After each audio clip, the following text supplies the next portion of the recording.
Assalomu alaykum, hurmatli talabalar. Bugungi fanimiz eksperimental psixologiya. Psixologiya sohalarining eng yuragi bo'lgan eksperimental psixologiya fani haqida tushuncha, tarixi va ilmiy metodlar haqida gaplashamiz.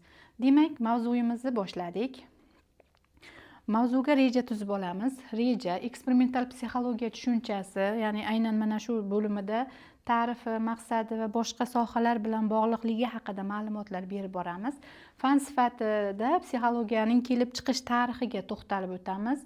Vilgelm Wundt yaratgan laboratoriya, eksperimental psixologiyaning asoschilari, muhim psixologik maslahatlar, maktablar haqida, mashhur eksperimentlar haqida, tadqiqot metodlari va zamonaviy eksperimental psixologiya haqida to'xtalib o'tamiz. Demak, mavzuni boshladik. Eksperimental psixologiya tushunchasi, eksperimental psixologiya bu ilmiy metodlardan foydalanib inson va hayvonlarning xulq-atvorini hamda mental jarayonlarni o'rganadigan psixologiyaning sohasi hisoblanadi. U sabab-oqibat va munosabatlarni aniqlashga qaratilgan psixologiyaning sohasidir.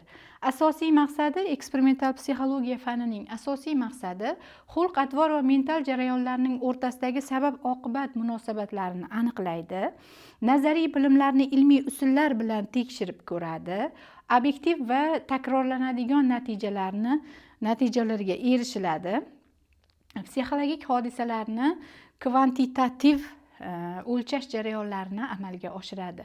Demak, eksperimental psixologiyaning boshqa fanlar bilan farqlarini ko'rib chiqadigan bo'lsak, masalan, klinik psixologiya ruhiy kasalliklarni davolashga qaratilgan psixologiyaning sohasi, ijtimoiy psixologiya jamiyat, inson munosabatlarini o'rganuvchi psixologiyaning sohasi, rivojlanish psixologiyasi esa hayot davomida o'zgarishlarni tadqiq qiladi, yosh davrlarga bo'lib.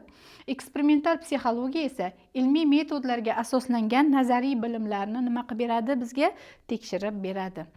Eng muhim tamoyillar eksperimental psixologiya barcha psixologiya sohalarining yuragi hisoblanadi va eksperimental psixologiyasiz boshqa sohalar tadqiqotlarsiz mavjud bo'la olmaydi. Demak, eksperimental psixologiyaning ta'rifiga to'xtalib o'tdik. Vilgelm Wundtga alohida to'xtalishimiz kerak, chunki Vilgelm Wundt zamonaviy psixologiyaning otasi sifatida tanilgan. U fiziolog va faylasuf sifatida ta'lim olgan. Bu insonning psixologiya metodologiyasiga katta ta'sir ko'rsatgan. Leipzig universitetining Germaniyada 1871 yilda birinchi bo'lib eksperimental psixologiya laboratoriyasini tashkil qilgan va shu yerda ochilgan. Wundtning ilmiy usullari introspeksiya, o'z ichki tajribalarini kuzatish va tavsiflash orqali reaksiya vaqtini o'lchash, stimullarga javob berish tezligini aniqlashga qaratilgan, sezgi jarayonlarini, hissiyot va sezgilarni tajribalar orqali o'rganishga qaratilgan. Laboratoriyaning ahamiyatiga alohida to'xtalib o'tadigan bo'lsak, psixologiya, falsafa va fiziologiyadan aynan mana shu Vilgelm Wundtning laboratoriyasi tashkil etilgandan keyin mustaqil fan sifatida ajralib va rivojlanib chiqishiga katta hissa qo'shdi. Tajriba va kuzatishlar asosida tadqiqotlar olib borildi. O'quv markazida, ya'ni Vilgelm Wundtning tashkil qilgan o'quv markazida 186 dan ortiq talabalar aynan eksperimental psixologiya sohasi bo'yicha tayyorlandi. Asosiy asarlari fiziologik psixologiya asoslari 1871-yilda yozgan birinchi eksperimental psixologiya darsligi hisoblanadi. Psixologiya va rumiy falsafa degan asar yozgan, psixologik nazariyalar to'plamini yaratgan. 186 nafardan ortiq talaba tayyorlangan, ularning ichida eng mashhur bo'lgan psixologiya sohasiga o'zining ulkan hissalarini qo'shgan psixologlar ham yetishib chiqadi. Stanley Hall, James McKin-Kettel kabi mashhur psixologlar aynan Vilgelm Wundtning o'quv markazida tahsil olgan mashhur psixologlar sanaladi. Eksperimental psixologiyaning asoschilari Buni judayam yaxshi o'rganishimiz va bilib olishimiz, yodda saqlab qolishimiz kerak. Ya'ni eksperimental psixologiya barcha psixologiya sohalarining yuragi hisoblanganligi uchun aynan eksperimental psixologiyaning asoschilari haqida to'liqroq ma'lumotga ega bo'lishimiz kerak bo'ladi. Gustav Feshner psixofizika asoschisi. Feshner 1801-1887 yillarda yashab o'tgan, fizik kattalik va psixologik sezgi o'rtasidagi munosabatlarni matematik ifodalashga harakat qilgan psixologimiz hisoblanadi. Asosiy ishi psixofizika va elementlari deb nomlanadi. 1860-yilda aynan mana shunday asarni ham yozib o'tgan. Hermann Ebbinghaus xotira tadqiqotchisi 1850 va 1909 yillarda yashab o'tgan, o'z ustida eksperimentlar o'tkazib, unutishning egri chizig'ini kashf qilgan olimimiz hisoblanadi. Asosiy ishi xotira haqida bo'ladi. 1885-yilda aynan mana shu ishni, ya'ni unutishning egri chizig'ini kashf etishni amalga oshirgan. Ernest Weber anatom va fiziolog, sezgi a'zolarining sezgirligini tadqiq qilgan psixologimiz bo'ladi. Weber qonunini kashf etgan. Weber qonunini mana ekraningizda ko'rib turibsiz. Weber 1795 hamda 1878 yillarda yashab o'tgan psixologimiz hisoblanadi. Ivan Pavlov bilan barcha tanish bo'lsa kerak. 1849-1936 yillarda yashagan rus fiziologi, klassik shartlanish hodisalarini kashf etdi. Nobel mukofoti laureati bo'lgan, ya'ni 1904-yilda. Kashfiyoti itlarda shartlanish kabi kashfiyotni amalga oshirgan. Eksperimental psixologiyaning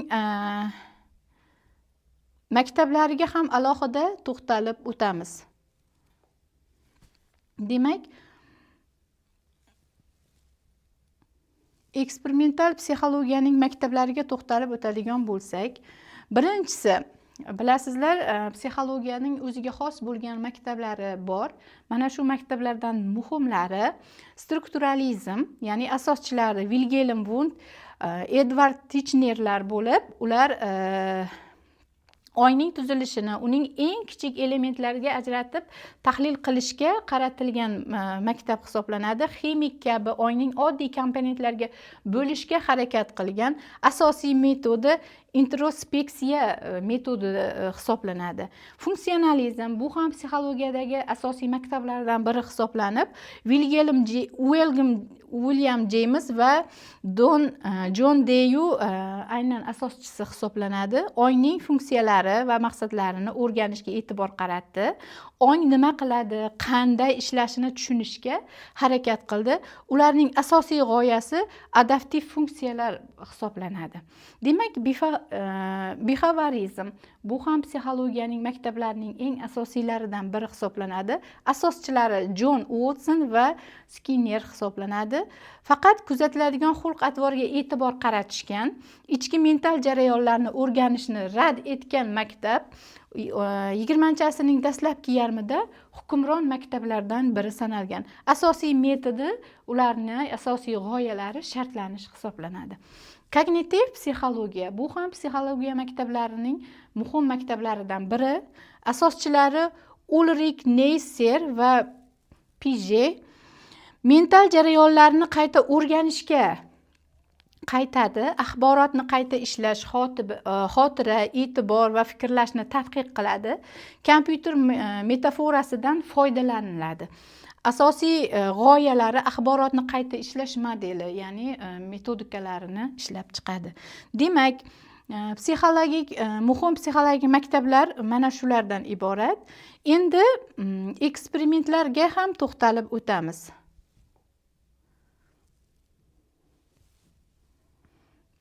Psixologiyaning o'zgartirgan eksperimentlarga to'xtalib o'tamiz. Birinchisi Pavlovning itlari. Bunday eksperiment bilasiz 1890-yillarda amalga oshirilgan. Itlarni ovqat bilan bir vaqtda qo'ng'iroq chalish orqali shartlanishini aniqlagan. keyin itlar faqat qo'ng'iroq ovoziga o'sha so'lak bezlarini ajratish, tuflashni boshlashgan. Natijada klassik shartlanish kashf etilgan. Yana muhim eksperimentlardan aytib o'tishimiz mumkin. Kichik Elbert, ya'ni 1920-yilda Watson 11 oylik bolaga oq sichqoncha va baland tovushni birga ko'rsatadi. Bola sichqonchadan qo'rqishi paydo bo'ladi. Emotsional reaksiyalarga shartlanishi mumkin ekanligini aniqlagan. Ebbinghaus unutilishi deb nomlanadigan eksperimentga to'xtalib o'tadigan bo'lsak, 1885-yilda mana shunday eksperiment o'tkazilgan. O'z ustida eksperimentlar o'tkazib, ma'lumotlarni unutish tezligini o'lchaydi va ma'no bilan bog'liq bo'lmagan so'zlardan mana shu eksperimentda foydalanadi. Unutish egri chizig'i kashf etiladi.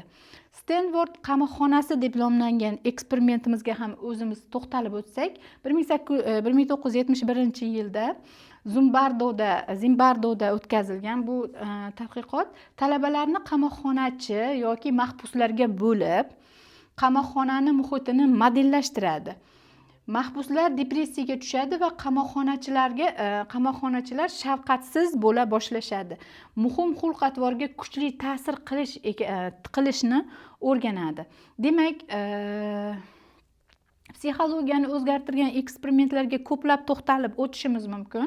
Hurmatli talabalar, 100 ming yildan ortiq tarixga ega, mingdan ortiq tajribalarga ega, 50 dan ortiq davlatlarda bunday tajribalar o'tkazib ko'rilgan va bularning ta'sir doirasi, tajribalarning qo'llanish doirasi esa juda ham cheksiz hisoblanadi.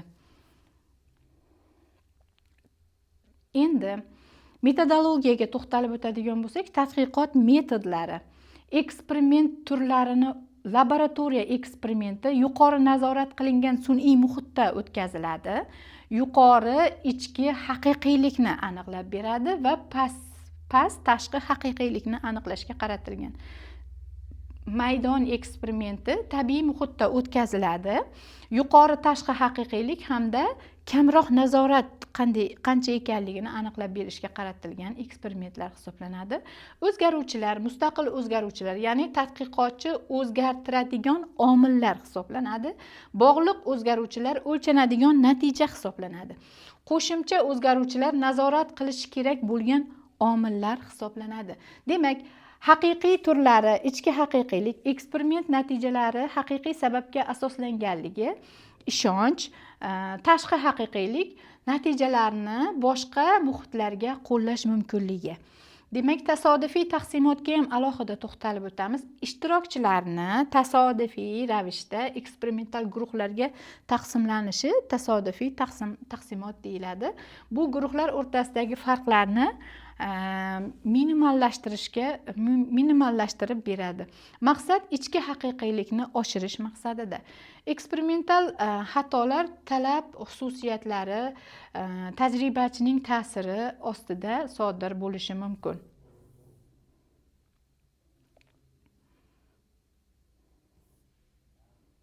Zamonaviy eksperimental psixologiya.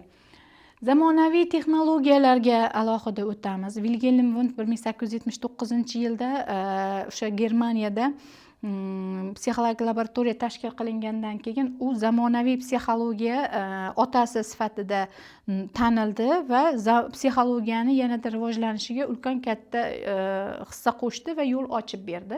Zamonaviy texnologiyalar, miya faoliyatini real vaqtda kuzatadigan texnologiyalar, ko'z harakatlarini kuzatadigan texnologiyalar, miya to'lqinlarini qayd etib boradigan texnologiyalar va terini qarshiliklarini, elektrga, boshqalarga qarshiliklarni o'lchab beradigan texnologiyalar yaratildi va shu bilan birgalikda bizning hayotimizga kirib kelayotgan sun'iy intellekt va kompyuter modellarini ham qo'shishimiz mumkin. Kompyuter stimullari, mashinaviy o'rganish va AI yordamida, sun'iy intellekt yordamida murakkab kognitiv jarayonlarni modellashtirish, virtual reallik eksperimentlarida qo'llanib kelinmoqda. Onlayn eksperimentlar internet orqali katta miqyosdagi eksperimentlar o'tkazish imkoniyatini yaratib beryapti. Cross madaniy tadqiqotlar global ma'lumotlarni to'plashda yordam beryapti. Ko'p sohalik yondashuvlar, neyropsixologiya, miya va xulq atvorni o'rtasidagi aloqalarni, kognitiv neyrofan, neyroilmiy usullar bilan kognitiv jarayonlarni o'rganishga, psixofiziologiya, fiziologik ko'rsatkichlarni va psixologik holatlarni ko'rsatib beradi. Ekologik haqiqiylik laboratoriyadan tashqarida tabiiy muhitdan tadqiqotlar o'tkazish tendensiyasini ilgari suradi. In the world tadqiqotlar amalga oshiriladi. Bunday tadqiqot eksperimentlardan 140 ming yillardan ortiqroq yilda rivojlanib, bu tadqiqot texnologiyalar kelmoqda. Demak, eksperimental psixologiyaning amalda qo'llanishiga alohida to'xtalib o'tsak, ta'lim sohasida qo'llaniladi. O'quv usullarini optimallashtirish, xotira o'rganish strategiyalari, o'quvchilarni baholash tizimlari, o'qitish texnologiyalarini yaxshilashga xizmat qiladi. Boshqaruv va rahbarlik jarayonida kerak bo'ladi. Sud tibbiyoti, guvoh xotirasi, jinoyatchilarni xotirasi profillashda yoki xulq-atvor tahlilida, sud psixologiyasida qo'llaniladi.